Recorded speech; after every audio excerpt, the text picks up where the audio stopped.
guys, welcome to our YouTube channel Code Orbit. In this video, we can talk about expression statement in C#. A C# program is a set of tasks that perform to achieve the overall functionality of the program. To perform the task. अब C# program एक set of task होता है जिसमें कि हम perform करते हैं, task को हम परफॉर्म करते हैं क्योंकि जिससे हम सारी फंक्शनैलिटी को अचीव कर सकें. A programmer provides instruction. These instructions are called statement. और प्रोग्रामर हमें क्या प्रोवाइड करता है? इंस्ट्रक्शंस प्रोवाइड करता है. उसी इंस्ट्रक्शंस को हम क्या बोलते हैं? स्टेटमेंट्स बोलते हैं. A C# statement can contain expression that evaluates to a value. अब C# स्टेटमेंट जो होता है वो कंटेन करता है expression that evaluates to a value, जो कि किसको इवेल्युएट करता है? वैल्यू को. Statement are refer to as logical grouping of variables operators.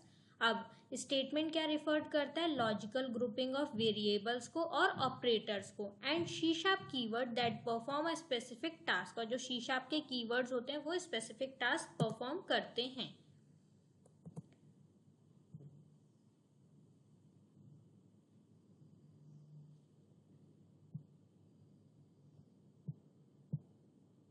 A statement end with a semicolon. और जो भी एक्सप्रेशन स्टेटमेंट है वो एंड किसके द्वारा होती है? सेमीकोलन के थ्रू एंड होती है.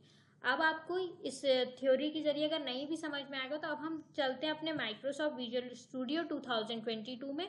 हम वहाँ प्रोग्राम के थ्रू समझेंगे कि एक्सप्रेशन स्टेटमेंट का प्रोग्राम हम कैसे लिखेंगे. ओके, तो अब हमने यहाँ पे हम अपने माइक्रोसॉफ्ट विजुअल स्टूडियो पे आ गए. हमने यहाँ पे आके क्रिएट अ न्यू प्रोजेक्ट पे गए. प्रोजेक्ट को यहाँ पे सर्च बार पे हमने यहाँ पे लिखा कंसोल लिखा तो यहाँ पे मेरे पास आया कंसोल app.net फ्रेमवर्क. इस पे मैंने जाके क्लिक किया और मैंने प्रोजेक्ट को नाम दिया स्टेटमेंट. मैंने अपने प्रोजेक्ट को नाम दिया स्टेटमेंट और मेरे को मेरा प्रोजेक्ट डी ड्राइव में चाहिए तो मैंने डी ड्राइव सिलेक्ट कर लिया और यहाँ से मैंने अपने प्रोजेक्ट को क्रिएट कर लिया.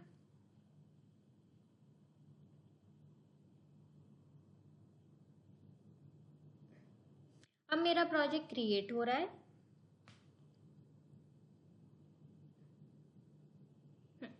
तो देखिए मेरा प्रोजेक्ट क्रिएट हो चुका है. अब इसके बाद मैं क्या करूंगी, यहाँ पे मैंने लिखा कॉन्स्ट नाम का मैंने कॉन्स्ट लिया. ठीक है, कांस्टेंट वैल्यू ले रही हूँ तो फ्लोट कांस्टेंट फ्लोट लिया. मुझे मेरी वैल्यूज फ्लोट में चाहिए. अंडरस्कोर पाई की वैल्यू हमेशा कांस्टेंट रहती है इसलिए मैंने कॉन्स्ट लिखा है. पाई इज इक्वल्स टू पाई की वैल्यू क्या होती है? 3.14 और वो फ्लोट में है इसलिए मैं फिर से क्या लिख दूंगी? एफ लगा दूंगी फ्लोट के लिए. ओके, उसके बाद मैंने फ्लोट लिखा. अब मेरा जो रेडियस है उसको भी मैं फ्लोट में ले रही हूँ. आर इज इक्वल्स टू उसकी वैल्यू मैंने 5 ली और सेमीकोलन लगा दिया. इसके बाद फ्लोट मुझे एरिया भी काय में चाहिए. एरिया भी मुझे काय में चाहिए? फ्लोट में. तो मैं यहाँ पे लिखूंगी float area is equals to.